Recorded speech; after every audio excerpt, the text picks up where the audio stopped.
ওম নমঃ শিৱায়। কৰ্কট ৰাশিৰ জাতক জাতিকা পুৰুষ মহিলা 2026 আৰু 27 বৰ্ষত অসমীয়া নতুন বছৰটো কেনেদৰে পাৰ হ'ব, আপোনালোকৰ সম্পূৰ্ণ ৰাশিফল অথবা ভাগ্যফল, প্ৰেম, ব্যৱসায়, চাকৰি ছাকচেছফুল হ'ব পাৰিবনে নে বাধা আহিব?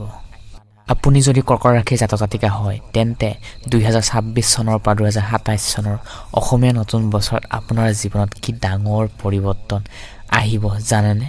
এই বছৰত ধনৰ আগমন হ'ব নে ক্ষতি হ'ব? প্ৰেম আৰু বৈবাহিক জীৱনৰ ক্ষেত্ৰত সুখ থাকিব নে সমস্যা থাকিব? ব্যৱসায়ত চাকৰি উন্নতি হ'ব পাৰিবনে নে বাধা আহিব? বিশেষকৈ এই বছৰটোত গ্ৰহ নক্ষত্ৰৰ ডাঙৰ পৰিৱৰ্তন হ'বলৈ গৈ আছে কৰ্কট ৰাশিৰ জাতক জাতিকাসকলৰ কাৰণে। প্ৰিয় দৰ্শক, আপোনালোকে ভিডিঅ'টো সম্পূৰ্ণকৈ চাব আৰম্ভণিৰ পৰা। 2026-27 অসমীয়া নতুন বছৰটোত কৰ্কট ৰাশিৰ জাতক জাতিকাসকলৰ সম্পূৰ্ণ ভাগ্যফল, শুভ সময়, শুভ ৰং সকলোবোৰ সামৰি টিপছ, বিশেষকৈ ভিডিঅ'টোৰ মাজভাগত জনাম বিশেষ টিপছ আৰু গোপন ৰহস্য। সেয়েহে ভিডিঅ'টো সম্পূৰ্ণকৈ চাওক। নমস্কাৰ প্ৰিয় দৰ্শক, আমাৰ ইউটিউব চেনেল আপোনালোকক আটাইকে আদৰিছোঁ। আপোনালোকৰ নিজৰ নিজৰ লাইফত আপোনালোকে হেপী থাকক আৰু আগুৱাই যাওক। 2026 চনৰ পৰা 2027 চনৰ অসমীয়া নতুন বছৰত কৰ্কট ৰাশিৰ জাতক জাতিকাসকলৰ কাৰণে বিশেষ মাহ হ'ব। ইনকামৰ ক্ষেত্ৰত কৰ্কট ৰাশিৰ ধনৰ প্ৰতি হোৱাৰ গ্ৰহটোৱে হ'ল ৰবি। এই বছৰৰ আৰম্ভণিতেই কৰ্মস্থানত তুংগী হোৱাৰ কাৰণে কৰ্কট ৰাশি ব্যক্তিসকলৰ ক্ষেত্ৰত ইনকামৰ ক্ষেত্ৰত অতি শুভ দেখা পোৱা গৈছে। ৰবিৰ শুভ কাৰণে কৃষিকাৰ্য বিজনেছৰ ক্ষেত্ৰত, ৰাজহুৱা স্থানৰ ক্ষেত্ৰত জ্ঞান বুদ্ধি, নতুন নতুন উদ্যোগ স্থাপন কৰাৰ এক বিশেষ শুভ সময়। 1 আহিনৰ পৰা কৰ্কট ৰাশিৰ ব্যক্তিৰ বাবে ধনস্থানৰ অতি শুভ হ'ব। কৰ্কট ৰাশিৰ জাতক জাতিকাসকলে অকলে থাকি ভাল নাপায়, বন্ধু বান্ধৱৰ সৈতে লগ হৈ থাকিবলৈ ভাল পায়। এই ৰাশিৰ জাতক জাতিকাসকলে সমাজৰ সকলো বন্ধুৰ লগতে ভাল এটা পৰামৰ্শ লৈ চলি যায়, মিলি চলি যাবও পাৰে। আৰু এটা কথা কি জানেনে? এই কৰ্কট ৰাশিৰ জাতক জাতিকা যুৱক যুৱতী বৰ সুন্দৰ। এওঁলোকৰ স্বাস্থ্য, ঘূৰণীয়া মুখমণ্ডল খুবেই আকৰ্ষণীয়। চকুৰ বাবে এওঁলোক সকলোৰ পৰাই মৰম চেনেহ বুটলিবলৈ সক্ষম হ'ব পাৰে। এই ৰাশিৰ ব্যক্তিসকলে সদায় পৰিষ্কাৰ পৰিচ্ছন্নতা হৈ থাকিব বিচাৰে। বহু সময়ত অকলে মৌন হৈ থাকি বিভিন্ন চিন্তা একাগ্ৰতাভাৱে কৰা দেখা যায়। পাৰিবাৰিক দিশৰ ফালৰ পৰা চাবলৈ গ'লে ভৱিষ্যত এওঁলোকৰ সাংসাৰিক লাইফ ইমান এটা ভাল নাথাকে, খেলি মেলি হোৱা দেখা পোৱা যায়। যদিও ভৱিষ্যত অতি উজ্জ্বল হয়, এওঁলোকৰ লাহে লাহে নিজৰ সৃষ্টি হোৱাৰ, খেলি মেলি হোৱাৰ সমস্যা দেখা পোৱা যায়। উন্নতিৰ দিশত বাধাও আহে কিছুমান ক্ষেত্ৰত। এওঁলোকে নিজকেই খুব চিন্তাশীল, ব্যস্ততাপূৰ্ণ ব্যক্তিৰ হিচাপে ভাৱ দেখুৱাব বিচাৰে।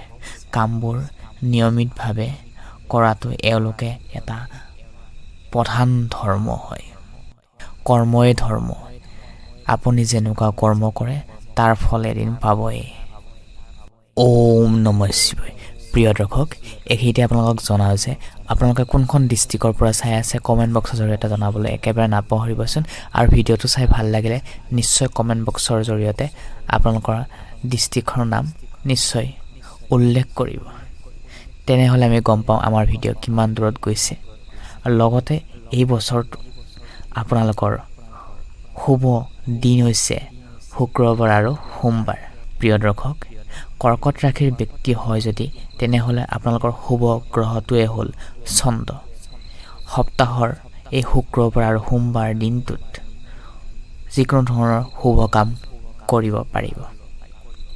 বিশেষকৈ শুভতাটো হৈছে আপোনালোকৰ ৰূপ। আৰু এটা কথা মনত ৰাখিব, আপোনালোকৰ অশুভ গ্ৰহটোৱে হৈছে শুক্ৰ আৰু বুধ। স্বাস্থ্যৰ ফালে চাবলৈ গ'লে এই অসমীয়া নতুন বছৰৰ পৰা 2027 চনলৈ কৰ্কট ৰাশিৰ ব্যক্তিৰ বাবে স্বাস্থ্যৰ ক্ষেত্ৰত এই গ্ৰহটো হৈছে চন্দ্ৰ। বছৰটোৰ আৰম্ভণিতেই আৰম্ভণিৰ পৰা চাবলৈ গ'লে মানসিক অশান্তি থাকিব, যদিও গুৰুত্বভাৱে মানসিক অশান্তি চলে। সেয়েহে যিকোনো কাম কৰাৰ পৰা বাচি থাকিবলৈ আপোনালোকে শান্তি মগজুৰে থাকিবলৈ অলপ চাইলেণ্টলি থাকিব, কথা অলপ কমকৈ ক'ব, চিন্তা অলপ কমকৈ কৰিব। প্ৰিয় দৰ্শক, এই বছৰৰ বৃহস্পতি গ্ৰহটো ভাগ্যৰ স্থানত পূৰ্ণ দৃষ্টি থাকিব, যিহেতু আপোনালোকে নিজৰ ভাগ্যৰ জৰিয়তে এই বছৰটোত হঠাৎ ভাল খবৰ পাব।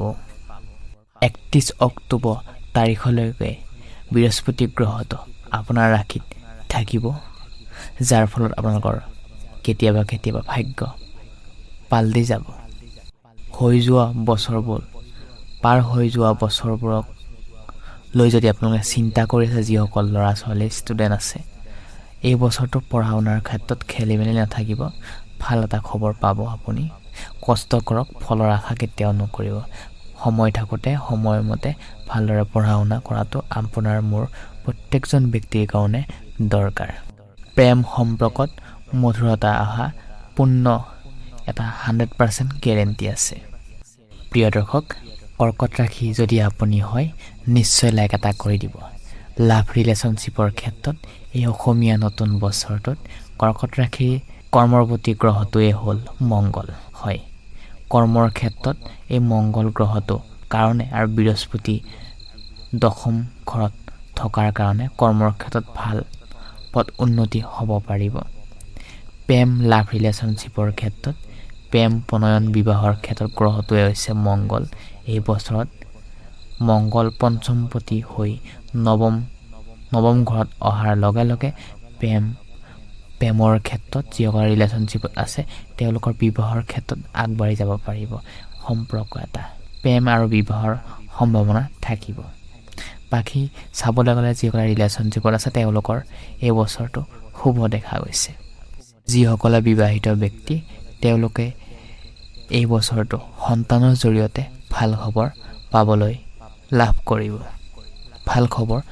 লাভ কৰিব।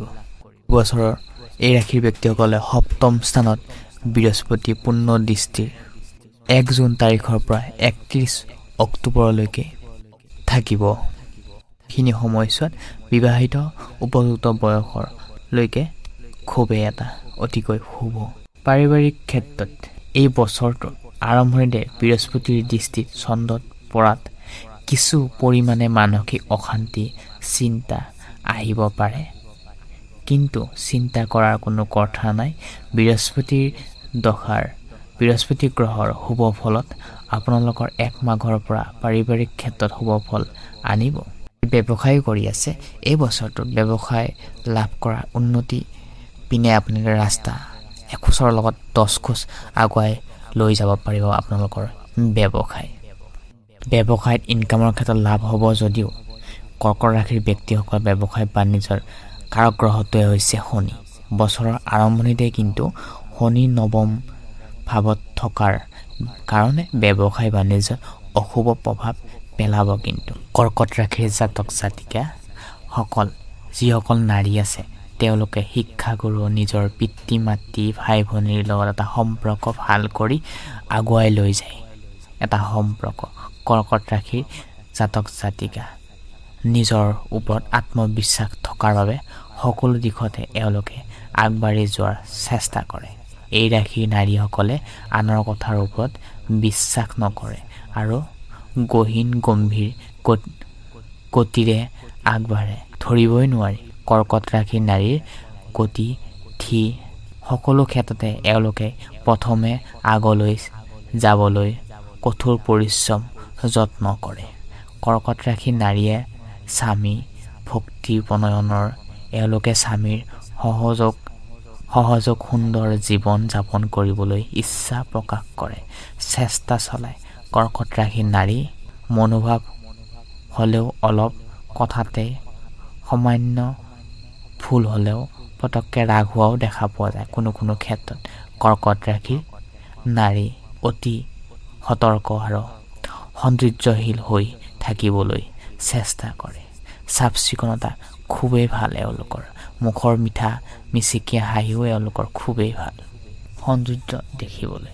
এই বছৰটোত হাতত অলপ সঞ্চয় কৰাত কিছু অসুবিধা হ'ব পাৰে। প্ৰিয় দৰ্শক, আপোনাৰ কথাৰে আপোনাৰ কৰ্মৰ ফল পাব। সেয়েহে যিকোনো কথা কোৱাৰ আগতে 10বাৰ ভাবিব, এবাৰ ভাবি ল'ব। ভাবি লৈ ঠাণ্ডা মগজুৰে চিন্তা চৰ্চা কৰি লৈ কথা ক'ব। কাৰণ আপোনাৰ কথা কোৱাৰ কাৰণে যিটো অতীত হৈ গ'ল 2025 চনটোত হ'বলগীয়া কামবোৰ নহ'ল, ঠিক সেই একেটা ভুল নকৰি আপুনি এই সঞ্চয় কৰাত এবাৰ গুৰুত্ব দিব। অক্টোবৰ মাহলৈকে এইখিনি নিজৰ ওপৰত কণ্ট্ৰল কৰিব। যিকোনো মানুহৰ লগত এনে কথা পাতি নল'ব। নিজে যিখিনি জানে, জ্ঞান আছে, সেইখিনি আপুনি নিজৰ লগত থাকিব। আপুনি নিজক যিমান ভাল পায়, বুজে, আন কোনেও আপোনাক বুজি নাপায়। সেয়ে আপুনি যিটো হয় সেইটোৱে ৰাইট। চ' প্ৰিয় দৰ্শক, কৰ্কট ৰাশিৰ জাতক জাতিকাসকলৰ অশুভ গ্ৰহটো হৈছে চন্দ্ৰ, ৰাহু আৰু শনি। বৃহস্পতিৰ গ্ৰহৰ কাৰণে আপুনি অশুভৰ দুখৰ বাবে শ্ৰী শ্ৰী নৱগ্ৰহৰ পূজা নিজৰ বাসগৃহত কৰিলে আপোনাৰ লগতে আপোনাৰ পৰিয়ালটো সকলো ক্ষেত্ৰত জয় জয়ময় মংগল হ'ব। ইয়াৰ উপৰিও অশুভ গ্ৰহৰ বাবে সকলো ক্ষেত্ৰতেই সজাগ হৈ নিজৰ কৰ্ম কৰি যাওক। ফলৰ আশা কেতিয়াও নকৰিব। আপোনাৰ আহিবলগীয়া দিনবোৰ ভালে হওক, আপোনাৰ পৰিয়ালটোৰ মংগল হওক, তাৰে কামনা কৰি আজি আমি এই গুৰুত্বপূৰ্ণ ভিডিঅ'টোৰ পৰা বিদায় মাগিছোঁ। আকৌ নেক্সট ভিডিঅ'ত আপোনালোকক লগ পোৱাৰ আশাৰে আজিৰ ভিডিঅ'টোৰ পৰা আমি বিদায় লৈছোঁ। ধন্যবাদ। ওম নমঃ শিৱায়।